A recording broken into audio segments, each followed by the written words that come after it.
Today, YouTube will forever be changed as I'm about to impart some of the best kept secrets you wish you knew before you started playing ARK.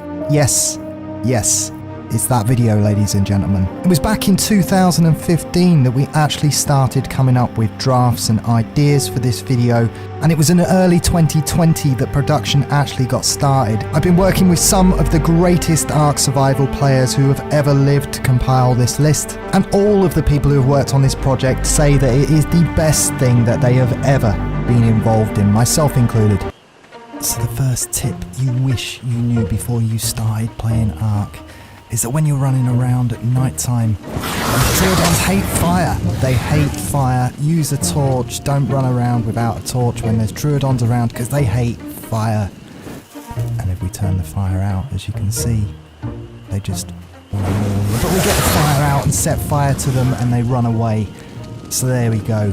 First tip you wish you knew before you started playing ARK, that Troodons hate fire. And the second thing that you didn't know about ARK Survival Evolved was you could paint the flags that you get from your boss fights. You can convince everybody on your map that you've ascended on Delta, Foxtrot and Charlie levels by painting these flags a different colour. The Argentavis, of course, one of the best creatures on any map, but did you know that it can pick up two creatures? It can pick up one small dinosaur in its beak, and it can also pick up a creature with its talons. And I know what you're thinking, James, come on, I already knew this trick. Well, that's because you've been on my channel for a long time. But did you know that you can just feed an otter from the Argent's mouth? I bet you didn't know that. All that time you've wasted chasing them otters around, and all you needed to do was feed it from the mouth of the Argent. Now, this is clearly a case of a survivor not seeing my video before they walked into this cave. As you can see, we've come to the coldest place on the map to demonstrate that, yes, wyvern milk can in fact insulate you from significantly cold temperatures. Don't be like this guy here. Bring in some wyvern milk next time you're coming into the artifact of the strong cave. But we can't get milk on the island map, James, I know what you're saying. But if you could get milk on the island map, then you can cure all known diseases. This milk is a miracle milk. It will cure every known disease known to ARK Survival Evolved, as well as insulating your character. Wyvern milk. It's miracle milk, not wyvern milk. The cactus broth. Again, a recipe that few survivors utilise, but you should. This is the artifact of the cunning cave, and anybody who's been in here knows how difficult this cave is to do. You need a bread imprinted bassi to even attempt this cave, or you just need to get yourself some cactus broth, because this stuff is more effective than Harry Potter's cloak of invisibility. And one extra tip while we're in here, for visibility, the gas mask is much better when you wear it underwater. Now we can see everything clearly as we go about dodging it. Now you all recognise this part of the cave. How many of you have died in this corridor just coming down to get this artifact, only to be assaulted by everything that's in this little pocket of water? But no. With our magic cloak of invisibility, we can get straight through. Nothing censors us. The angelfish, the electric fish, we are completely invisible. And there we go, one artifact of the cunning. Just coming here with an otter and a couple of cactus broths. You can get as many as you need. This recipe is so overpowered on the island map, and in the ocean, you are completely invisible to every fish. Okay, here's a great time saver for all of those who have been healing up their dinosaurs between boss battles, and they've got themselves a Daeodon.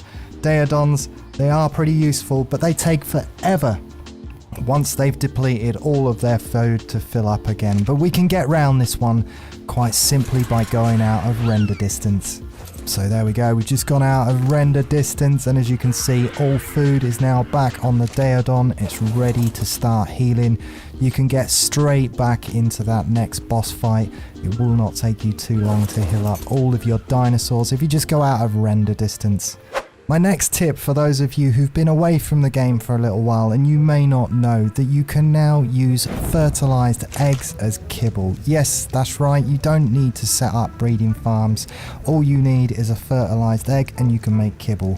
One male and one female Uteranus is all you're going to need for as much exceptional kibble as you can possibly use in this game.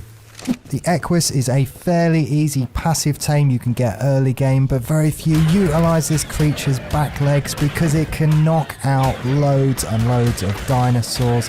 Raptors, Carnos stand no chance against this horse. I'm telling you, you can't hide from me. Yeah, there we go. Raptor down, no Trankowers used. Very, very easy. If you bother to craft the saddle for the Equus, then you can actually craft lassos on its saddle, and then you can just drag your tames away to a more convenient area. This would help if you've actually downed something in the water. Now, the lasso doesn't work against everything. I have tested this on the Quetzal, which would have been quite useful because whenever you knock out one of them things, it could be anywhere on the map. But there is quite a large bunch of creatures that the lasso works with, and you can tame these creatures by simply knocking them out with the Equus and dragging them over to a more convenient place. Easy, and something that many players do not utilise. Of course, we don't really need any more raptors, so see you later. So we're just at the volcano, and those of you who do the tech cave may struggle to get all of your tames through the door, but you can just put a raft down on top of the lava, and hey presto, the lava doesn't set fire to the raft. From here you can just put some foundations down and you can pretty much cover this whole area. There you go, just a couple more. And you can spread rafts all over the place here, making it pretty safe for any creatures to stand on.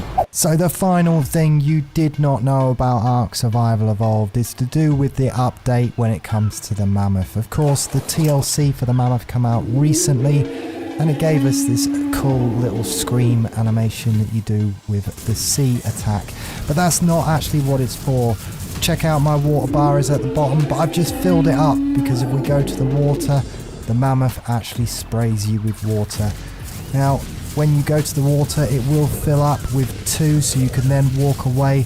And when your mouth's drier than the Sahara Desert, you can just spray yourself and get your water back. Easy.